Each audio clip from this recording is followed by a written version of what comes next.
Hello, everyone. Welcome back to St. Louis Teens. Today, we are here with Brent Sullivan, who is the former legislative assistant for the U.S. House Subcommittee on Energy and Commerce. He's also the founder of Time on the Hill, which is a platform helping thousands of people with a congressional job search. Brent, thank you so much for being here with us today. Sure, thank you. Can you tell us a little bit more about yourself and your journey to the Hill? So we've been running Time on the Hill for the last 10 years. I knew that when I became a congressional staffer that there were tens of thousands of people throughout the United States who wanted to be on Capitol Hill as badly as I did. The Hill has no HR department. Every Congress has its own new members, retiring members. Everyone does their own hiring. There's no system. Very chaotic and pretty challenging place to land employment. And it took me a long time to get on the Hill. It took me 74 coffees and interviews to land my very first job. So I did not have a recipe. I did not have a strategy, but I did have some tenacity, and I just kept going and going and going. And I think that's the most important quality. So for anyone out there who's very interested in working on these issues, and as a nation, we have a lot of serious issues that we need to cover.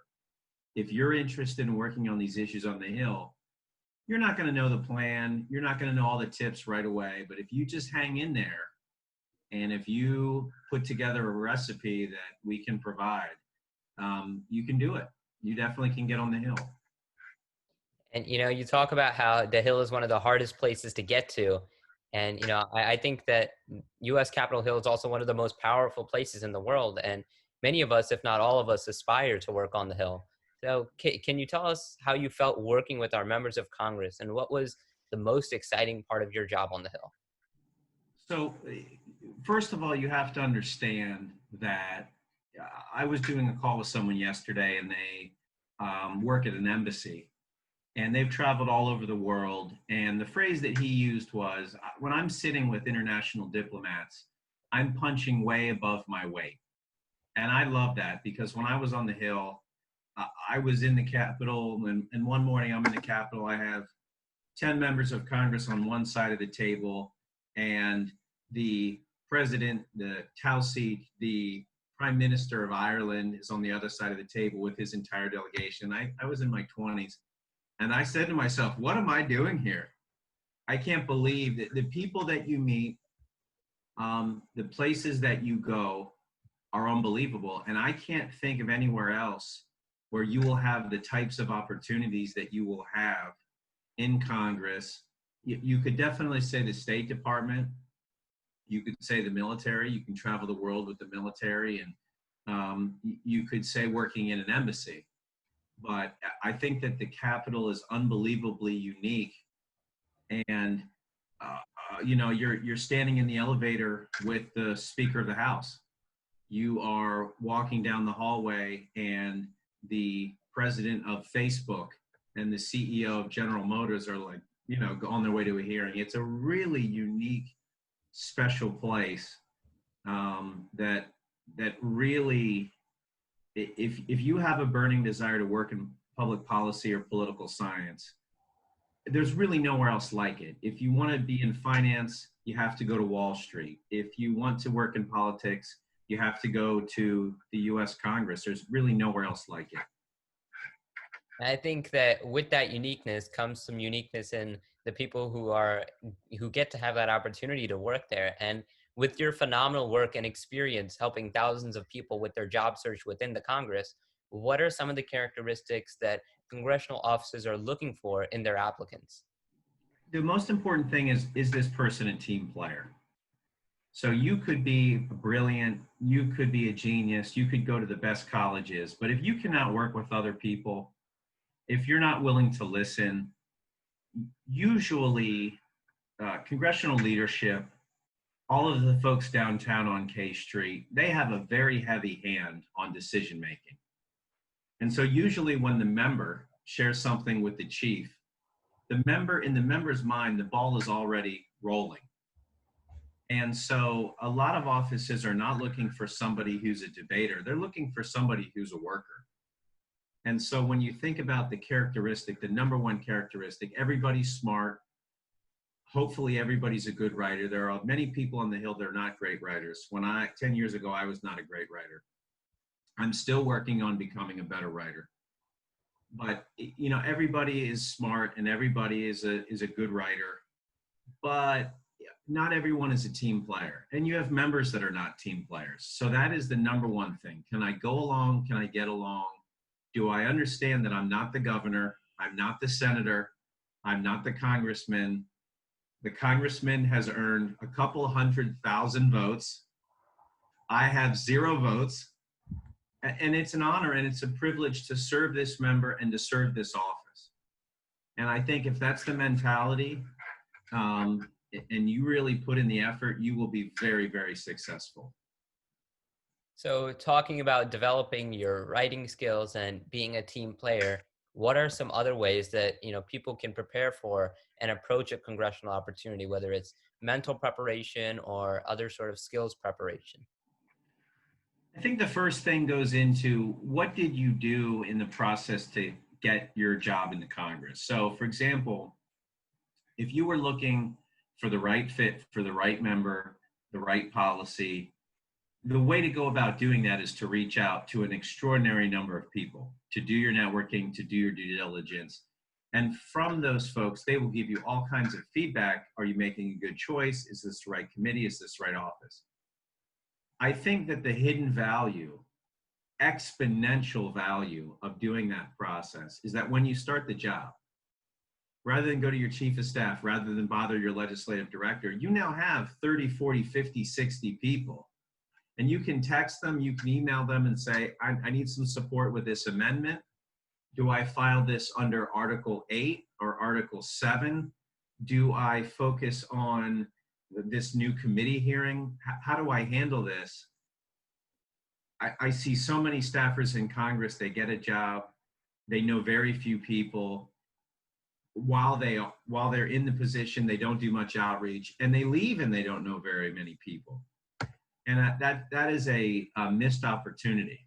That's a disappointment. And so I think one way to really thrive is to build up your network as you're finding that right fit.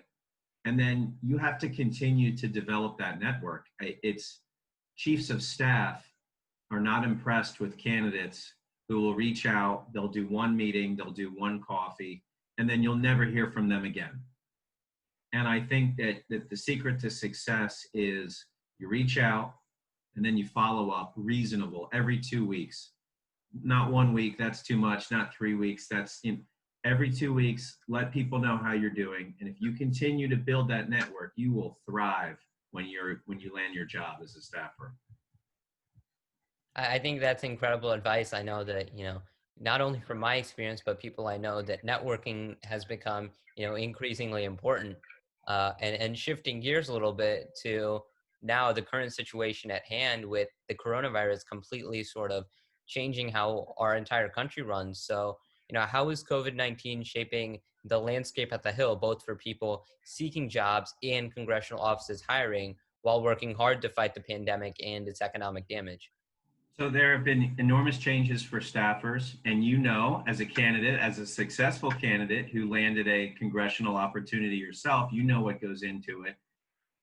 Over the last 45 days, I've had countless people, they do the interviews over the phone, they will do interviews over Zoom, they will get the offers, and they will start the job, and they will never have met anyone in person. You have staffers who are working from home. They are talking to constituents on their mobile devices from their homes. You have chiefs of staff that are going in anywhere from multiple days a week to 0. You have staffers that will go in anywhere from multiple days a week to 0. I can't imagine how many hours globally people have on Zoom, but it's staggering. So, you know, when we used to network, we would go in, we would do coffees, we would sit down face to face. None of that is happening. Email, a lot of email, telephone, and Zoom. And the bottom line is the government is massive. There's trillions of dollars flying all over the place. You still need staffers to manage casework, to do appropriations, to work on the defense reauthorization bill. just because people, for safety, makes perfect sense, are not coming into the office, this work still needs to get done. Offices are still hiring, people are still networking. It just looks totally different. And if you want to serve in the Congress, you just simply need to adapt. And in this increasingly technological age where so many more things are, being done online already, and now the current pandemic at hand making increasing that, multifold, what would your advice be for teens and college graduates during these times? So my heart goes out to anyone that graduated last month. We have over a million, close to 2 million, 1.8 million grads. And so I've talked to graduates who graduated after 9/11. I've talked to graduates who graduated in 2008 and 9 in the housing and economic collapse. And I've talked to probably 200 to 300 graduates in the last 30 days. And my heart goes out to them, because when you graduate and you're looking for employment, it's already a stressful process. And then you add a national, if not global, civil rights crisis, and without question, a global pandemic, a global virus. And it's like, wow. So again, I really feel for these graduates, but that's no excuse to not have a plan. You must have a plan. Where would I like to serve? What are my geographic ties? How does my resume look? Where's my LinkedIn profile? Is my voicemail professional? Am I looking for a job, or am I looking for an internship? How are my writing samples? I'm really sympathetic, but you still need to have a recipe, because if you're at home and you don't have a strategy and you're going to lick your wounds, you will not get results. So the harder you work and the more effort you put into it, you will get the results. And you're a perfect example of that. I mean, you successfully landed a congressional opportunity, and you did it all over the phone and over the laptop. And so you were willing to put in the work. And that's really the secret. I think some people want to be guided up Mount Everest, and other people want to be climbed, or they want to be carried as they climb. And you have to put in the work. And so if candidates are willing to put in the work, they will be successful. There are over 15,000 congressional staffers in the Congress. And so you need to find one job. That's it. You don't need 100. You don't need 1,500. All you need to do is find one internship. All you need to do is find one job. Shifting gears a little bit, Brent is also the founder of Women in Congress, a nonprofit social initiative helping underserved women with opportunities in Congress. Brent, what inspired you to start Women in Congress? So for the first 5 years of Time on the Hill, we would meet these amazing women. And Time on the Hill is a social enterprise that has a very small fee structure. We have to have a fee structure to continue to operate, but it's not egregious. And the purpose for that is to be able to support everybody. But we kept meeting amazing women, and sometimes they were veterans who were moms, or we were meeting women who were right out of school, and they're brilliant and they're hardworking and they've served their country. And they're financially choosing between, do I take care of my family, rent, car payment, groceries, the necessities of life, or do I spend a small amount of money on a resume, on a cover letter, whatever? Well, the problem with that was that for a number of years, I would say, and this is not how Harvard would tell you to go about running a business, but I would say, you know what, we're going to do it anyway. So we would do resume, and we would do it. I mean, we would go the whole way, and it was almost as if it was how colleges and universities look at financial aid. So if you're doing well and you can pay tuition, great. If that's not the case, we'll give you a scholarship.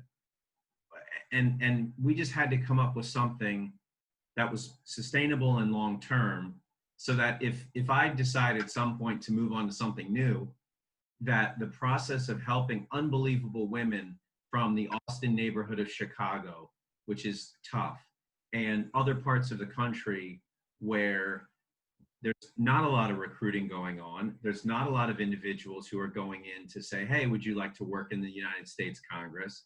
But there are unbelievable women who, if you give them a shot, and if they get to Capitol Hill, and if they get to the Congress, they thrive. They're amazing. They're unbelievably hardworking. They give back and serve other women. So it's not like I got my job in the Congress and, you know, I'm good. No, no, no. Now we have to support and give back to these other amazing women who would like to follow in your footsteps. And Women in Congress was created to support women of all backgrounds, nonpartisan. Time on the Hill is nonpartisan. So you could be uber conservative or hyper liberal, whatever the case. If you want to work on the issues and you want to come up with solutions to very, very serious, critical problems, then you need to be in Congress. And so that's why Women in Congress was created. And we've helped some unbelievable women, women who've gone to law school, women who are returning to the Congress after a career in the Coast Guard, in the military, Black women, African-American women, white women, Latino women. So it's been great, and it will continue to grow. I think it's too small. I think it should be bigger, but that takes time and that takes work and patience, and we'll get there. And, you know, talking about the current scope of Women in Congress, how many women have been served so far, and how many of them, if you know, are Missourians? So I don't know Missourians. You caught me. I don't know that answer. Actually, at least one. We had one recent success story. She is from Missouri, and we helped her sister as well. Her sister has a summer internship this summer at NASA, and her elder sister, who we helped first, started off in the Congress. She undergrad at Auburn, and then went to law school, and then came to the Hill. She received a promotion about a week ago, maybe 2 weeks ago, beginning of June. The office that hired her and brought her in for a big promotion reached out to her via email.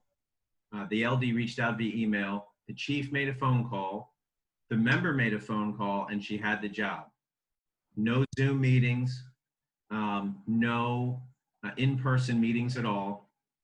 And she's amazing. I think she's preparing for the bar exam. And it's amazing because here you have two daughters from the same family. One is in Congress and the other is at NASA. And both of them went through the Women in Congress program. And that's, we need 10,000 stories like that. And that's why Women in Congress needs to grow. Because if you can take these amazing, brilliant, hardworking women and help them go to Goldman, to NASA, to State Department, to the Treasury, to the Congress, to McKinsey, the sky's the limit. I mean, they're unbelievably smart, they're humble, they're hardworking. They put in the work to advance their own success, like you did. You put in the work to advance your own success, and that's what they've done. But they have to have the recipe. So if you tell them what the combination is on the safe, it's a 20-digit combo. If you give them the numbers, they can crack the safe. If you're trying to navigate the State Department, the Congress, Goldman Sachs, and you don't have any of the numbers, it can be very tricky. It can be challenging and at times frustrating. So I think we can share our experience, and we can share the experience of all of the successful people like Abby, like Grace, and then we can move on from there. And from your experience helping all these people sort of crack that code, you know, what has had the biggest impact on people? Is it their work? Is it their connections? Or is it the process of learning? I really think that just a little tiny bit of help can go a long way. I've seen so many amazing candidates have horrendous resumes. I've seen so many candidates who will send their resume into the House Jobs Bulletin or the Senate Jobs Bulletin, and it is the abyss.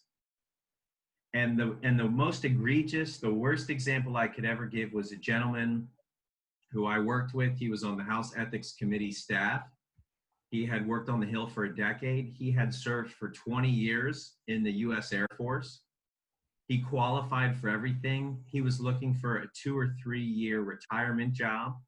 And then he was going to fish. He had a boat and he was looking forward to spending time with his amazing wife and fishing. His plan was to go to the VA as an attorney.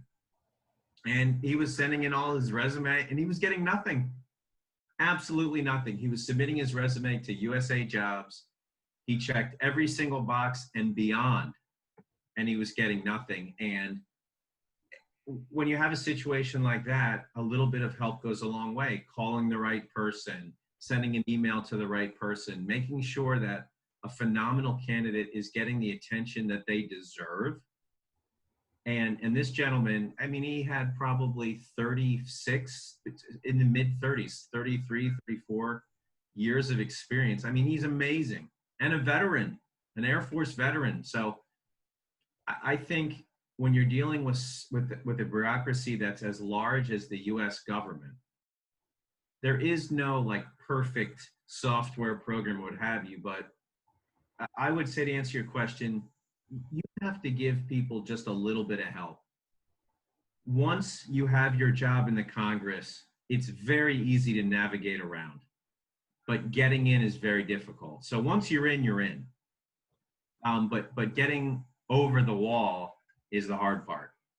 And so if I can give you a little boost, figuratively, get you in front of the right people, tighten up that resume, introduce you to some of my contacts, it makes a big difference. It makes a really big difference. Last week, a young man who's in Michigan, he just graduated from Michigan State, and I put him in touch with a number of Michigan State alum. He reached out to someone back home in Michigan, a caseworker, who then sent his material to a friend with a member in Indiana, and he has an interview on Monday in the afternoon at 1:30 for an internship. Now, he did all the work and he got a lot of help, but we gave him a boost. And so if you give the best and the brightest of all backgrounds, and I don't care what your economic standing is, I don't care if you're dirt poor or if you're Warren Buffett himself looking for a retirement internship,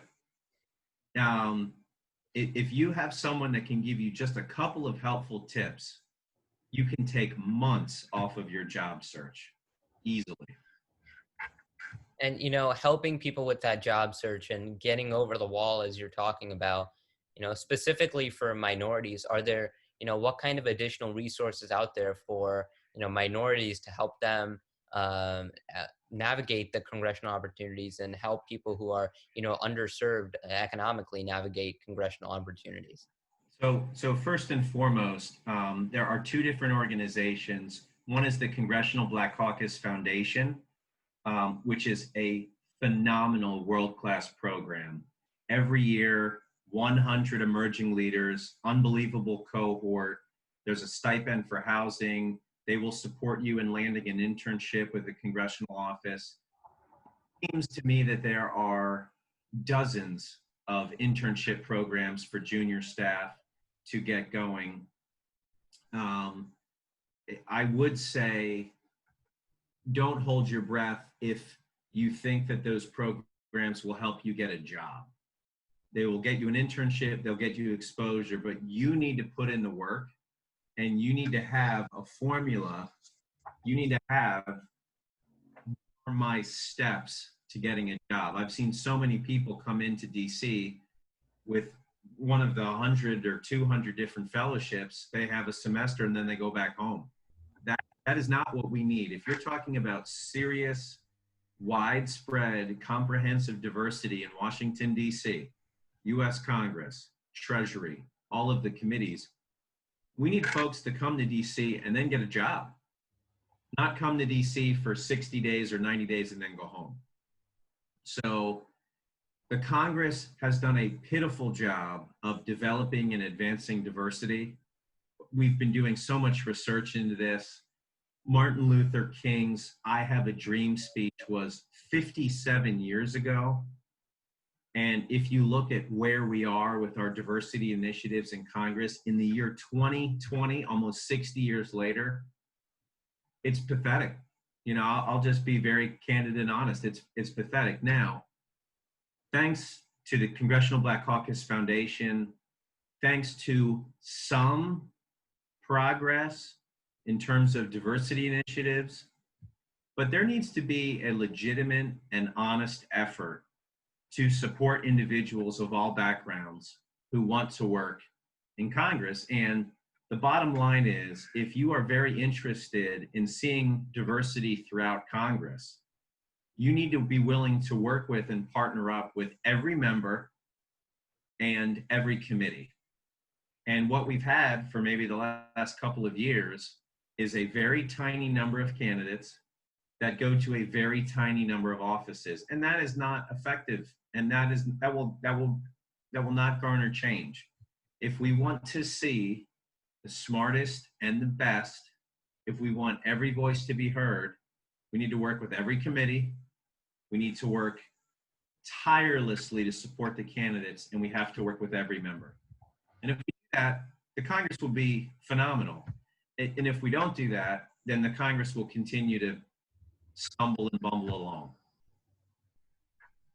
And in terms of your time with Women of Congress, I know it can be difficult, but if you could share one of your favorite success stories in the program, what would it be? So in both Time on the Hill and with Women in Congress, when you get an email or you get a text or you get a phone call and someone says, I got the job offer, it feels amazing.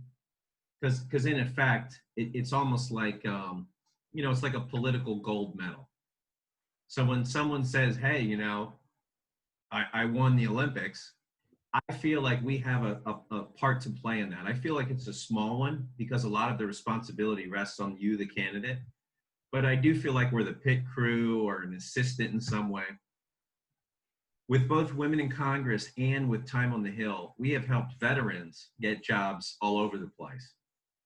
And if you think that helping someone get a job in the Congress feels good, you should feel, getting a call at 5 o'clock on a Friday afternoon when a veteran gets a job on the Hill. So when you find out that the veteran gets a job at the VA, or a veteran is coming from a base in Hawaii and is now going to do a Veterans Affairs policy for Senator Gillibrand of New York, who's been a longtime veterans advocate, it feels amazing. And so we've had so many people get jobs and internships over the years that it almost is like, boom, all right, let's get another one.